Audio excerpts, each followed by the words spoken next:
Hello everyone. In this video we're going to look at some characteristics of polynomial functions, specifically the link between the factors of the polynomial and the behavior of that polynomial function. So we're going to look, starting here, at the polynomial function f of x equals 2 times x minus 1 cubed times x plus 3 squared times x minus 5. Now, first thing I'm going to note about this is that this is a function with a degree of 6. And the reason the degree is 6 is because we have a cube, a square, and a linear factor. So altogether, x cubed times x squared times x would give me x to the power of 6. The next thing I'm going to note is that my leading coefficient is positive, which means that this is an increasing function. In fact, because it is an even function, it's going to end and start heading upwards. So it's a function that opens upward.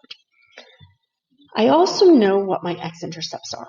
So my x-intercepts will be when x equals 1, when x equals negative 3, and when x equals 5. And that's simply because the zeros of these individual factors are going to give us 0 for the whole function. Because if I have 2 times 0 times 4 times, negative 4, or 0 cubed and 4 squared, etc., it doesn't really matter. The point is, as soon as I have a 0, the whole product is going to be 0. But the multiplicity, or the degree of each factor, so that's what multiplicity here means, is going to determine what the behavior of the function is around that x-intercept. So the factors are all connected to a root or to an x-intercept of the function, but the degree or multiplicity of each factor is going to determine what that looks like when I actually graph it. So in order to get a decent sketch of this, I'm going to put those x-intercepts on here.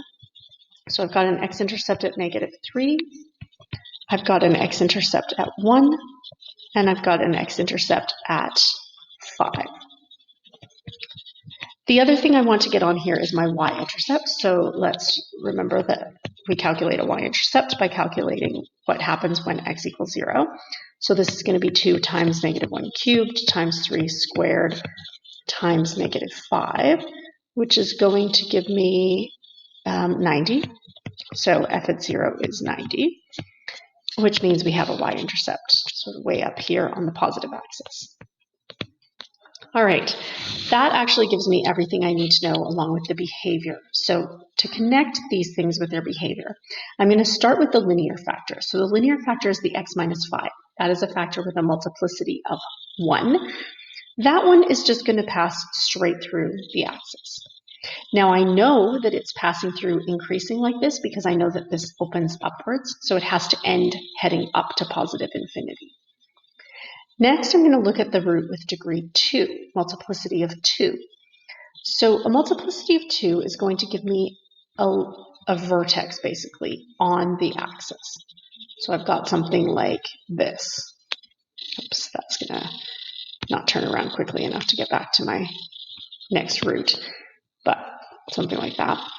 So I know that I've got a vertex on the root. So just to kind of connect, if I see a vertex on the x-axis, this is a multiplicity of 2. Technically, it could be a multiplicity of 4, but we're always going to assume the visual difference between the two would be very, very subtle. But we're always going to assume the lowest possible degree. And here, if it just passes straight through, that's a multiplicity of 1. For a multiplicity of 3, we have something called an inflection point. So at this x minus 1 factor, where we have an x-intercept of positive 1, we get basically this slight change in direction, just a little hesitation, a little wobble or wiggle around that axis. So that is what is called an inflection point, and this represents a multiplicity of 3. Again, technically it could be 5, but the visual difference between a multiplicity of 3 and a multiplicity of 5, they're both going to create inflections, or 7 or 9 or any odd one is going to create an inflection other than a multiplicity of 1, and any even one is going to create a vertex. So a multiplicity of 4 or 6 or 22, those are all going to create vertices. And basically they just get slightly flatter the higher the degree gets, but we can't really visually tell those differences. So we're going to always assume the lowest possible degree. And multiplicity of 3, just to recall that is called an inflection. It's just a little wiggle or a little wobble. It looks as if it's going to change directions, but then it doesn't. but neither does it just go straight through. So those are the three basic types of multiplicity that you need to be able to recognize. If there's a vertex, it's multiplicity of 2. An inflection is a multiplicity of 3. Otherwise, if it passes straight through, it's just a multiplicity of 1. So this is a basic sketch of what that polynomial would look like. We also need to be able to work in the opposite direction. So given a sketch, figure out the equation. For this, you'll need what the x-intercepts are and how they're behaving. So I have 3 x-intercepts here. I have one at -2, one at 3, and one at 5. But this is actually going to be a degree 4 polynomial. And I can tell that it's going to be degree 4. Well, first off, it has to be even degree because it is starting and finishing in the same direction. It's opening downward, so the downward opening tells me that the leading coefficient is going to be less than 0. But I know that it's degree 4 by looking at the multiplicities. So for the factor of, or the x-intercept at -2, there's a vertex right on the axis, so that is a multiplicity of 2. Whereas the other 2, it just passes straight through the axis. So these are both multiplicities of 1.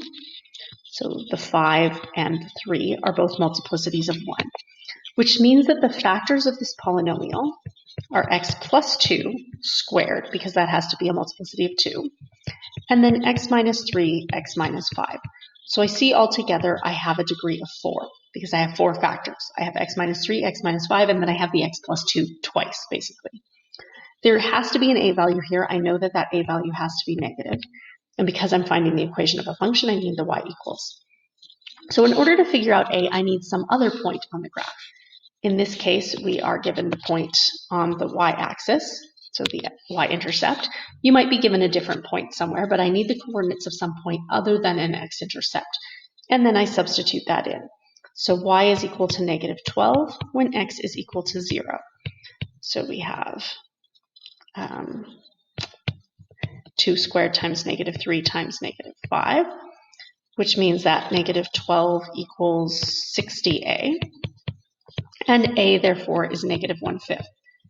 I knew a had to be negative, but now I actually know its value, which means that the equation of this function is -1/5 x plus 2 squared times x minus 3 times x minus 5. You do not have to distribute that, just leave it in factored form. But there is the equation.